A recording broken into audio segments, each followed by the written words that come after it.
Okay, so the last pay-per-view of the year 2013 is on tables, ladders, and chairs, with very few matches involving either tables, ladders, or chairs, exception of the one match being the table, ladders, and chairs unified, undisputed Grandmaster Champion matches featuring John Cena and Randy Orton. So, kickoff match. Ziggler Fandango. Decent match. Fandango won. So, I mean, Ziggler, having come off a fresh loss from Damien Sandow, now loses at the pay-per-view in the pre-show. But that's okay, because Big E Langston took on Damien Sandow. I'll be honest, since John Cena's working his backstage magic on Big E Langston to give him a much larger role in the company, it is unique that in the course of 1 year he is now over with the crowd, doing a good job on social media, and is a champion, and is successfully defending his championship, which is actually quite impressive given the fact that he was brought in as the heavy.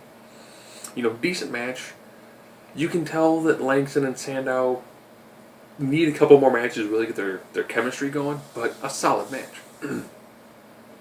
They continued the heel turn of Brodus Clay as he took on R-Truth. This time the Funkadactyls walked out on him. So we might actually get to see Brodus Clay like we were supposed to see him from way, way back during the Cellulitis aspect of his character, and he's supposed to come back as this absolute monster. We might actually get to see that now, which seems interesting. I'm looking forward to that.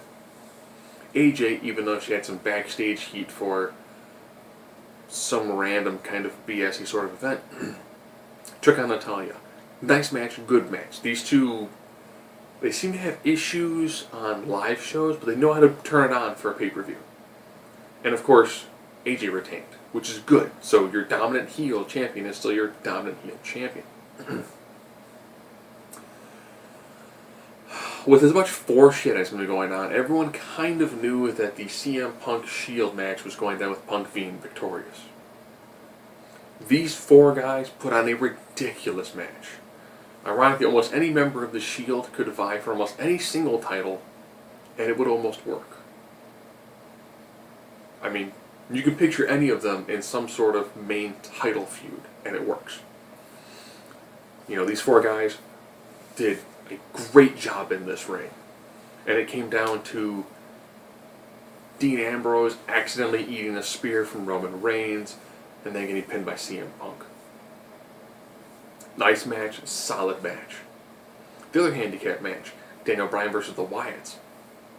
As one person said, Punk was going to win, Bryan was going to fall. That's just the way that he likes to do these things.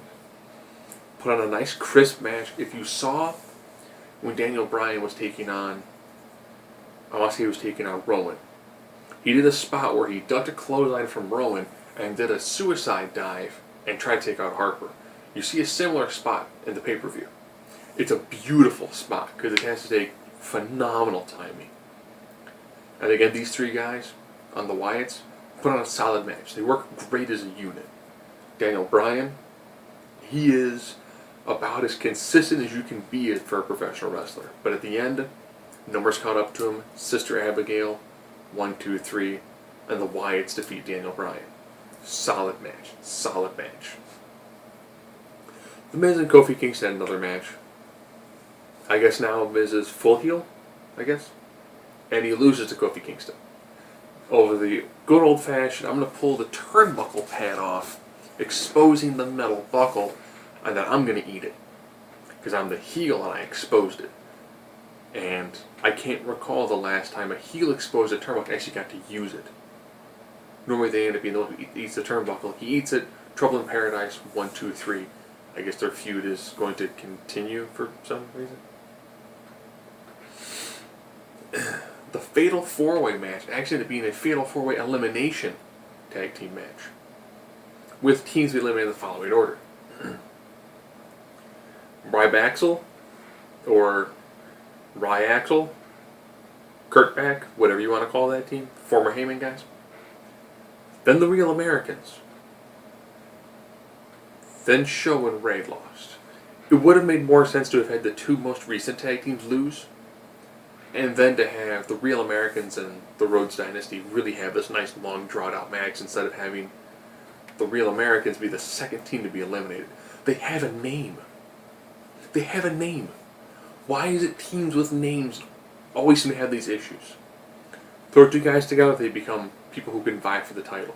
People with an actual name, Usos, almost never seem to get this level of recognition that they should get when it comes to being in the tag division.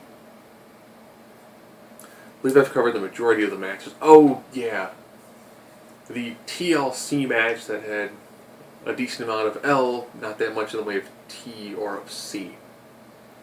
For the one person to hold both titles. Coming between the two people who are obviously the Austin Rock of this era. They are the Hogan Flair. Or Hogan Savage Flair Steamboat, whatever terminology you want. Or Hogan Piper. However you want to do that pairing depending on when you really get into wrestling. Good storyline. It really should have been a more vicious match. For the way John Cena made it sound like he was going to beat Randy Orton to a pulp. And make him physically and mentally quit the match and then win. It seemed like Randy Orton was going to demolish John Cena and punt him in the head, punt him in the arm, and just punt him as many times as he can to secure an absolute victory. Instead, you had decent storytelling, not as much in the way of viciousness, and Randy Orton was your unified champion. So I guess that's the one thing that Randy Orton will have done, well, as well as successfully cash in a Money in the Bank contract that puts him ahead of John Cena. So all in all, not a bad pay-per-view. I'm surprised it had a clean finish. This is the first clean finish at a pay-per-view since before SummerSlam. Think about that. Since before August. It means we're talking like June, July. We're talking like July. From July's pay-per-view was the last pay-per-view that had an actual finish. Every other one has had some sort of screwjob finish. So it'd be neat to see what Randy Orton does. I want to see if they're going to still have the two titles, if they're going to try to make another undisputed title, or if they'll do the bizarre idea of you hold both belts but you defend each one of them, or you defend the two of them as a combined unit. I guess now they'll need to bring back another title, because if you're going to combine those two belts, remember, your IC title was at one point in time the IC, US, Hardcore, and European Championship. Actually bringing back either the European or the Hardcore would be pretty interesting. I know Hardcore and PG would be kind of weird to do, but the 24/7 and some of the more comedic things that they've done could probably actually kind of work. Could you imagine the title changing hands and you only seeing it on their YouTube channel or as part of the WWE network? Could be pretty interesting.